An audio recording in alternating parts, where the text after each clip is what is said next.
ઉત્તરાખંડની જેમ ગુજરાતમાં પણ યુનિફોર્મ સિવિલ કોડ લાગુ કરવા માટે આજે મુખ્યમંત્રી શ્રી દ્વારા એક કમિટીની રચના કરવામાં આવી છે। ત્યારે ગુજરાતમાં 15% આદિવાસી સમાજ વસે છે।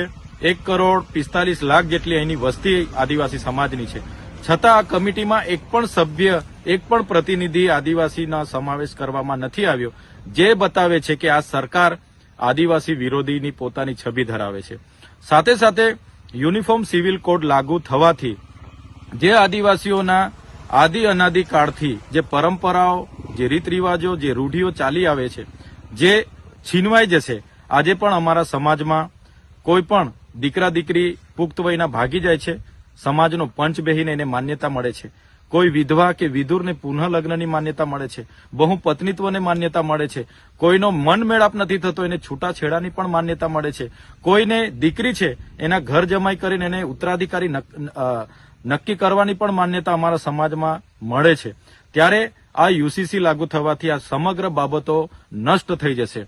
આજે અમને જે મૌલિક અધિકારો મળ્યા છે, સંવિધાનિક અધિકારો મળ્યા છે, જેમ કે આર્ટિકલ 344 હોય, પેસા એક્ટ 1996 હોય, 73 ની વાત હોય, 5મી અનુસૂચિની વાત હોય, કે જે પણ અમને અધિકારો મળ્યા છે, યુસીસી લાગુ થવાથી એ પણ અમારા નષ્ટ થઈ જશે। જળ જંગલ જમીન પરના અમારા અધિકારો, ખનીજો પરના અધિકારો, વન અધિકાર અધિનિયમ 2006ના અધિકારો પણ આ યુસીસી લાગુ થવાથી અમારા નષ્ટ થઈ જવાના છે।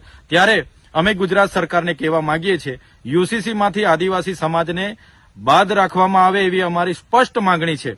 અને જો યુસીસીમાં આદિવાસી સમાજને સમાવવામાં આવશે તો આવનારા દિવસોમાં સરકાર સામે અમે ખૂબ મોટું આંદોલન લઈને ઉતરીશું અને અમારા અધિકારો, અમારો અસ્તિત્વ, અમારી સંસ્કૃતિને બચાવવા અમારે સડકથી લઈને સદન સુધી સરકાર સામે અમે લડીશું। અમે સરકારને સ્પષ્ટ કહેવા માંગીએ છીએ, અમે આદિ અનાદિ કાળથી વસનારા અમે મૂળ માલિકો છે।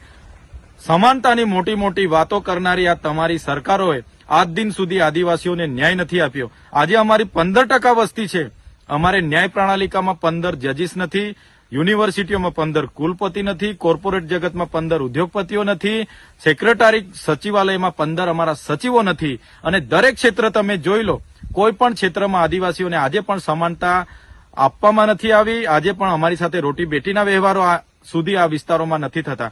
ત્યારે કયા સમાનતાની વાતો કરવામાં આવે છે? એટલે અમે યુનિફોર્મ સિવિલ કોડનો સખત વિરોધ કરીએ છીએ। આવનારા દિવસોમાં ગુજરાતનો તમામ આદિવાસી સમુદાય રોડ પર પણ ઉતરશે અને વિધાનસભાનો પણ ઘેરાવો કરશે। જો સરકાર યુસીસીમાં આદિવાસીઓનો સમાવેશ કરશે તો આવનારા દિવસોમાં સમગ્ર ગુજરાતનો આદિવાસી સમાજ રોડ પર હશે, એ અમે જણાવી દઈએ છીએ।